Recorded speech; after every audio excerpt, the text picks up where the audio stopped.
अगर आप अपने बच्चे को ज़रूरत से ज़्यादा, दो में से एक चीज़, ज़रूरत से ज़्यादा तारीफ अगर करते हैं या ज़रूरत से ज़्यादा उसका दमन करते हैं, सप्रेशन करते हैं, दोनों ही स्थितियों में यह खतरा है कि वो आगे चलकर नार्सिसिस्टिक पर्सनैलिटी डिसऑर्डर का शिकार हो सकता है। कैसे? कुछ पेरेंट्स बहुत तारीफ करते हैं, अरे बेटा तेरे अंदर जो बात है ना बेटा, अरे बेटा तू दुनिया से अलग है बेटा। अब वो बेटा गया किस दिन किसी को पीट के आ गया, क्योंकि बाप ने कहा था बहुत साहसी हो, साहस कहीं तो दिखाएगा ना बच्चा। अब जिस दिन बच्चा किसी को दूसरे बच्चे को पीट के आ गया, देखने की बात है कि उस दिन माँ बाप ने क्या कहा। कुछ माँ बाप कहेंगे ये क्या बात हुई भाई, अजीब हालत है, चलो चल के सॉरी बोलो उसको। एक ये तेवर होता है जो कि ठीक भी है। एक होता है कि चलो कोई बात नहीं यार ठीक है हो जाता है, इसका मतलब पीट आउट कभी कभी हम कुछ नहीं बोलेंगे। तीसरा क्या होता है, उसने कितने मारे, पापा 2, तूने 8, क्या बात है यार मेरा बेटा मजाक है। अरे अब कितने साल के हो गए बेटा, 8 साल के, बेटा 12 का हो जा तमंचा दिलवा दूंगा। 12 में तमंचा, 16 में स्टेन गन बेटा, फिर सबको मारना आराम से, जो भी ठीक ड्रेस व्रेस में ना उसको मार देना, है ना, खराब चीजों को देखना अच्छा नहीं होता, मार ही देना उसको। अब इस परिवार में जो बच्चा है जिसको संस्कार ये मिल रहे हैं पेरेंट्स से, क्या वो ठीक इंसान बन पाएगा? कभी नहीं बन पाएगा। फिर वो अपने बाप को देखता है, उसके बाप का व्यवहार उसकी माँ के साथ ऐसा है जैसे मालिक और दास का संबंध हो। उस महिला को इतनी हिम्मत नहीं कि परिवार के मसलों में एक सेंटेंस भी बोल सके। तो वो क्या सीख रहा है कि सारी शक्ति मेरे पास होनी चाहिए, और जब वो बड़ा होगा सारी पावर मेरे पास, मैं कालीन भैया बनूंगा। कालीन भैया मेरे अच्छे दोस्त हैं, मैं जानबूझ कर ना बोल रहा हूँ।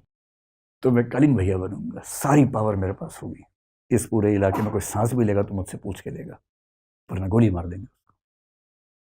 तो जो परवरिश में यदि आपने गलत चीजों पर तारीफ करनी शुरू कर दी, बच्चे ने हिंसा की, बच्चे ने गाली दी, गाली दे क्या कौन सी, ये वाली, अरे बेटा 3 और सिखाता हूँ, नोट कर, नोट बनाओ, ये वाली गाली है, ये वाली है, ऐसे देते हैं, इस सीक्वेंस में देते हैं। अगर आप इस लेवल पर बच्चों को ट्रीट कर रहे हैं तो सीधी सी बात है कि बच्चे आगे चलकर आपसे आगे ही निकलेंगे। हर बाप चाहता है कि बच्चा आगे निकले, तो बच्चा आगे निकल जाता है। इस मामले में भी आगे निकलता है। दूसरा तरीका क्या है, अननेसेसरी रिप्रेशन या सप्रेशन अगर बच्चे का होता है, बच्चा कुछ भी करे, हाँ बेटा एग्जाम ठीक रहा, हाँ मम्मी ठीक रहा, कितने नंबर है पापा 99% है, एक कहाँ गया, इसके लिए भेजा था स्कूल तुझे कि 100 में छोड़ के आ जाओ, और इसी पे 2 झापड़ मार दिए, आज खाना नहीं मिलेगा। अगली बार पापा 99.5% है, अच्छा क्लास में रैंक कौन सा है, सेकंड, कितने बच्चों में, 100 में, ये एक कौन है, ना बेटा ना, तू जिस खानदान का है ना उसमें सेकंड रैंक आज तक किसी का नहीं आया। कहना चाह रही कि सेकंड भी आज तक किसी का नहीं आया, पर कहते हैं कि पर भाव तेवर ये रहता है कि सेकंड आज तक किसी का नहीं आया बेटा, फर्स्ट ही चाहिए बेटा, नाम डुबा दिया तूने हमारा। इतना दबाव, कोई अंकल आंटी है, चलो बेटा पोएम सुनाओ, आओ आओ पोएम सुनाओ, उससे बच्चे के मन में भाव आता है कि आग लगा दूं दुनिया में मैं, यार मैं रेडियो हूँ, जब सब लोग आए आओ पोएम सुनाओ, मछली जल की रानी है, कोई बात हुई।